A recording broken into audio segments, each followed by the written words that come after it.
So now I'm going to open up 3ds Max and just open a simple scene that I've set up. All we've got here is a car model that I've made, and just a flat background and a flat plane for the ground. The idea is we want to have this area of the car coming out from the screen, this area sitting at screen level, and the backdrop here sitting into the screen in the distance.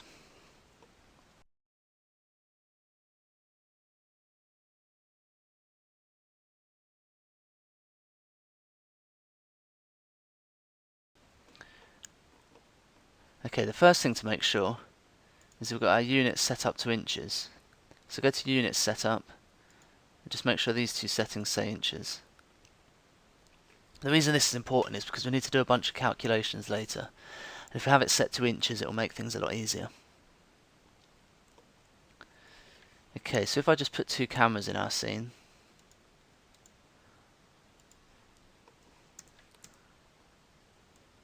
I'm just going to use V-Ray cameras, but you can use standard cameras and the same principles apply. Make sure we turn off targeted, so we've set up our camera as a free camera.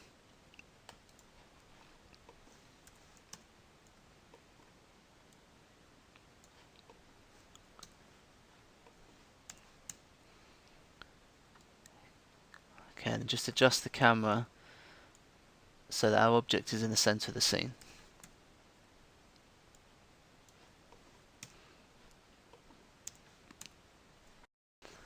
Okay, I'm just going to set my camera lens to be 35mm.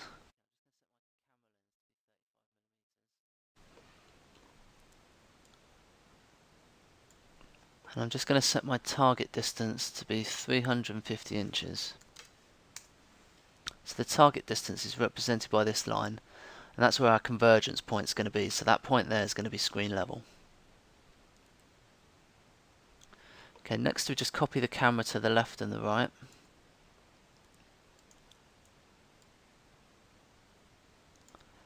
Set this camera to be an instance of that one, and just make sure we rename our cameras right cam,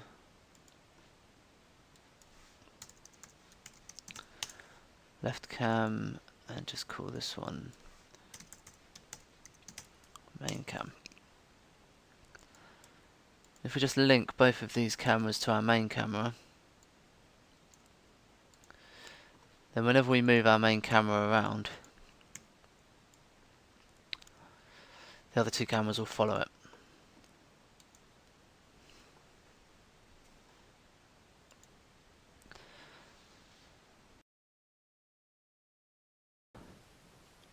It's also a good idea to change our viewport configuration so we can easily see the difference between our left and right camera.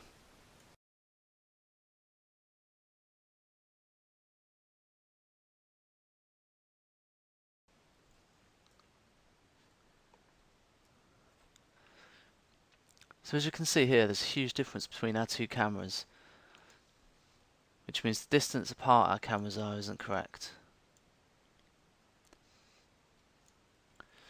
So what we need to do is calculate how far apart our cameras need to be.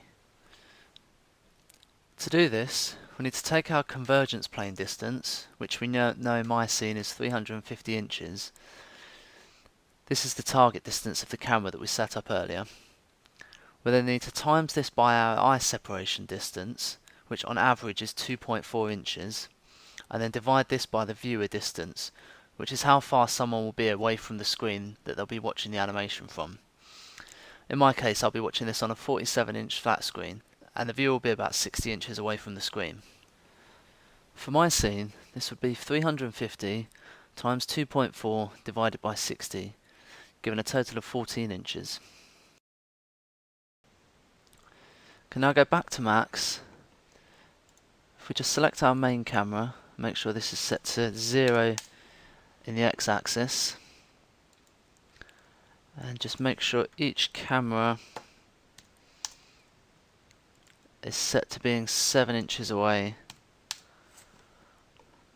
giving a total separation between these two cameras of 14 inches.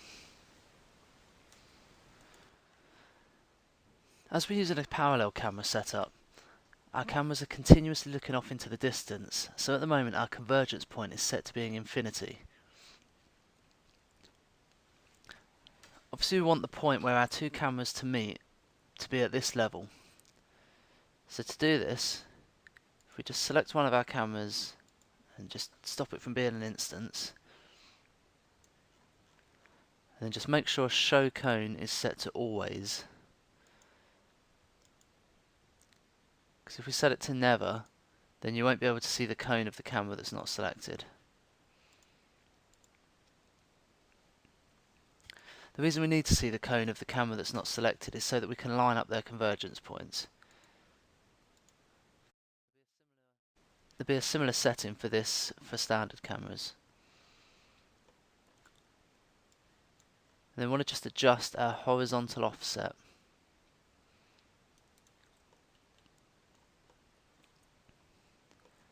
So that both our cameras meet that of the main camera.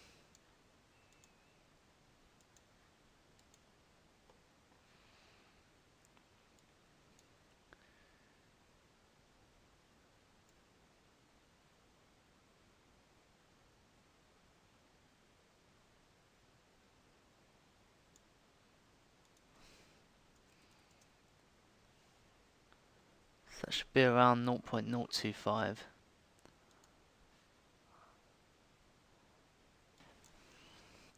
And then the same for the other camera, but minus 0.025. So you can see by this grid that our cameras converge at exactly the same point. This means we don't have to do anything later on in post to adjust our convergence point. To do the same horizontal offset with a standard camera,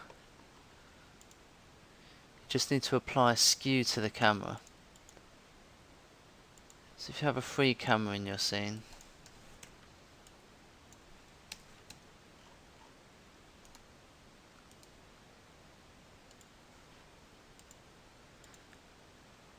and just apply a skew modifier,